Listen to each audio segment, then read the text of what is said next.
My self Minesh Kumar Patel. आज जो हम बात करने वाले हैं वो है पैथोफिजियोलॉजी सब्जेक्ट के बारे में। उसमें जो चैप्टर नंबर 1 है उससे हम शुरुआत करेंगे।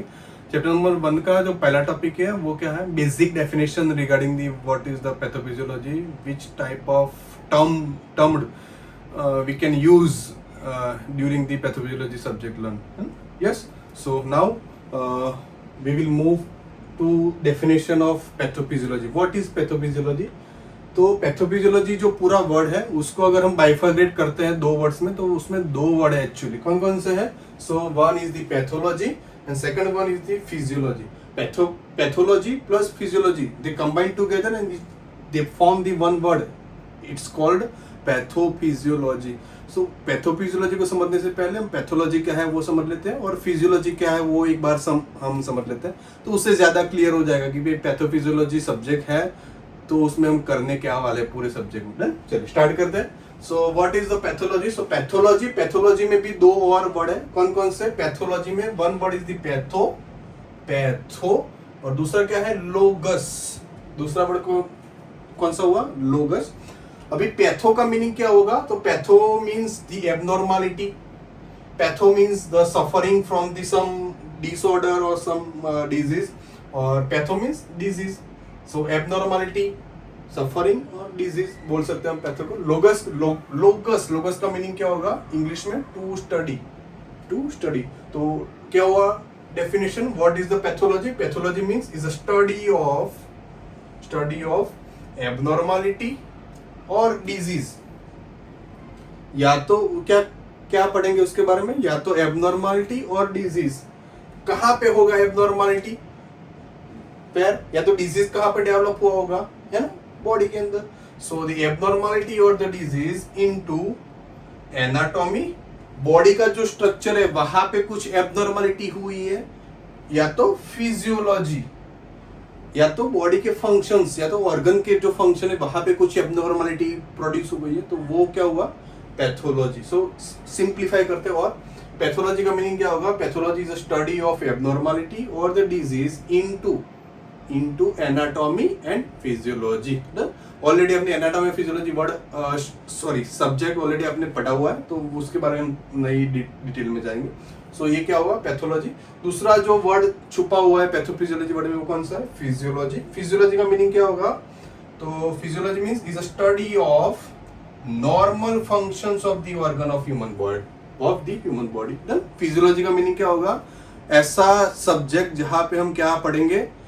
ऑर्गन्स के नॉर्मल फंक्शंस के बारे में, तो वो क्या हुआ? फिजियोलॉजी। सो पैथोफिजियोलॉजी में क्या पढ़ा हमने? पैथोलॉजी प्लस फिजियोलॉजी का डेफिनेशन। अब एक्चुअल जो सब्जेक्ट हमारा जो है वो कौन सा है? पैथोफिजियोलॉजी। सो अगेन मैं आपको दोबारा रिपीट कर लेता हूँ। पैथोफिजियोलॉजी में दो वर्ड है एक्चुअल में। So one is the pathology, second one is the physiology. Pathology plus physiology is equal to pathophysiology. चलिए स्टार्ट करते हैं definition. So what is the pathophysiology?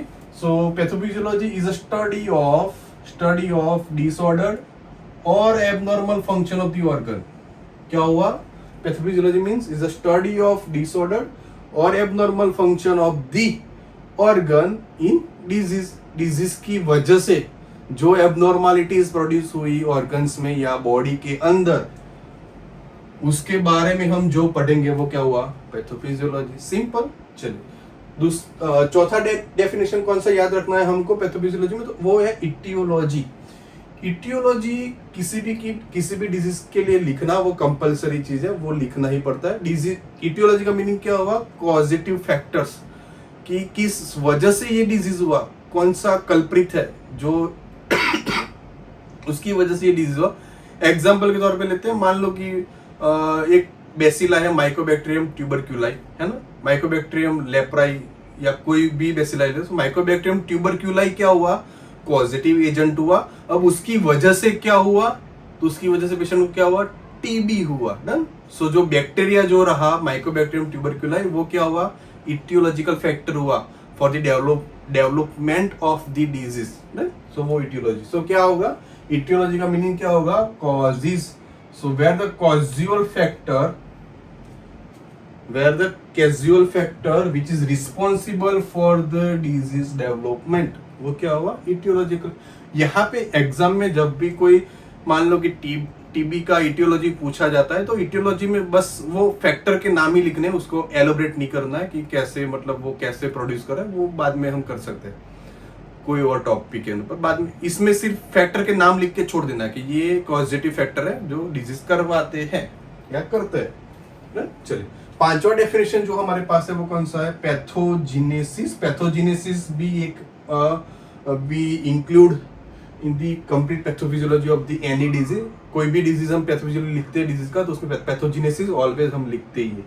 So pathogenesis में भी दो वर्ड है, पैथो प्लस जीनेसिस। पैथो का meaning already हमने समझ लिया, जीनेसिस का मीनिंग क्या होगा, जीनेसिस मीन टू फॉर्म बनाना, टू फॉर्म। सो डेफिनेशन क्या होगा, the mechanism by which the disease are produced। क्या हुआ, ऐसी मैकेनिज्म जिसके थ्रू डिजीज क्या हो रहा है, प्रोड्यूस हो रहा है, तो उसको क्या कहेंगे हम, पैथोजिनेसिस। तो इज टर्म्ड एज पैथोजिनेसिस। आया समझ, सिंपल। ऐसे मैकेनिज्म जिससे डिजीज प्रोड्यूस हो रहा है बॉडी के अंदर। सो पूरा उसका प्रोसेसिंग कि कैसे डिजीज प्रोड्यूस हुआ, क्या हुआ, कौन कौन से स्टेप्स है जो फॉलो करता है, कैसे कैसे जो बैक्टीरिया पॉजिटिव एजेंट जो ग्रो हो रहा है क्या कर रहा है, वो पूरा आ गया। सो क्या हुआ, पैथोजिनेसिस। फिफ्थ नंबर की जो डेफिनेशन वो कौन सी है हमारे पास, साइन सिम्टम। ये भी याद रखना है, कोई भी डिजीज आप पकड़ लो उसके साइन सिम्टम रहेंगे ही रहेंगे। वो आइडेंटिफाइड साइन सिम्टम है, उसमें हम कुछ चेंज नहीं कर सकते। जैसे कि मान लो कि टीबी का ही हम एग्जाम्पल है, तो टीबी में जो प्राइमरी साइन सिम्टम रहते हैं वो क्या रहता है, वेट लॉस रहता है ना, कफिंग रहता है। अगर 3 हफ्ते से ज्यादा कफिंग हो रहा है तो it also the symptom of TB. चलिए, so what is the sign symptom. तो साइन सिम्टम का मीनिंग क्या होगा, तो functional implications of the disease, functional implications of the disease felt by the patient। क्या हुआ, functional implication of the disease felt by the patient। felt का meaning क्या होगा, फीलिंग, फील कौन कर रहा है, feel. So felt by the patient। Functional implication, जो भी इम्प्लीकेशंस हो रहे हैं बॉडी के अंदर जिसको सिर्फ पेशेंट ही फील कर रहा है, डॉक्टर या कोई थर्ड पार्टी फील नहीं कर पा रहा है। सो वो जो फेल्ट बाय द पेशेंट हुआ वो क्या हुआ, felt by the patient are known as the symptom. और उससे पूरा उल्टा, those who discovered by the clinician, जैसे कि मान लो कि मुझे कोई बैक्टीरियल इन्फेक्शन हुआ है, तो बैक्टीरियल इन्फेक्शन में मैं जो फील कर पाऊंगा वो ही मैं डॉक्टर को बोलूंगा कि सर मुझे फीवर हो रहा है या वीकनेस हो रहा है, डिजीनेस हो रहा है। पर उसके बाद मेरे बॉडी को देख के जो कोई भी डॉक्टर देख रहा है कि जैसे कि एग्जांपल में देख लेते कि आईज का कलर अगर चेंज हुआ है, जो मुझे पता नहीं है कि एक्चुअल में वो डिजीज की वजह से हुआ है, क्या हुआ है, वो कौन फेल्ट कर पाएगा, तो वो क्लिनिशियन फेल्ट कर पाएगा। उसको नॉट फेल्ट, डिस्कवर कर पाएगा क्लिनिशियन। उसको पता चलेगा कि भाई हाँ ये इस बीमारी की वजह से ही इसको ये आई डिस्कलरेशन हुआ है, वरना नहीं होगा। तो वो क्या हुआ, साइंस हुए। So those who discovered by the clinician are the physical signs. को क्या बोलेंगे हम, फिजिकल साइंस हम बोलेंगे। चलिए लास्ट डेफिनेशन कौन सी हमारी, डायग्नोसिस जर्नली डॉक्टर कौन से बेस पे करता है, तो diagnosis will based on the sign and symptom. जब साइन सिम्टम पता चलता है तभी डॉक्टर आपको फर्दर फाइंडिंग्स के लिए एडवाइस करता है। मान लीजिए कि आपको डॉक्टर बोले कि आप लैब टेस्ट करवा लो, कोई इमेजिंग टेस्ट करवा लो, लाइक आपको एक्सरे की जरूरत है, आपको सीटी स्कैन की जरूरत है, आपको एमआरआई की जरूरत है, तो वो फर्दर इन्वेस्टिगेशन के लिए डॉक्टर आपको बोल सकता है। So the final conclusion, diagnosis का मीनिंग क्या हुआ, द फाइनल कंक्लूजन अराइव्ड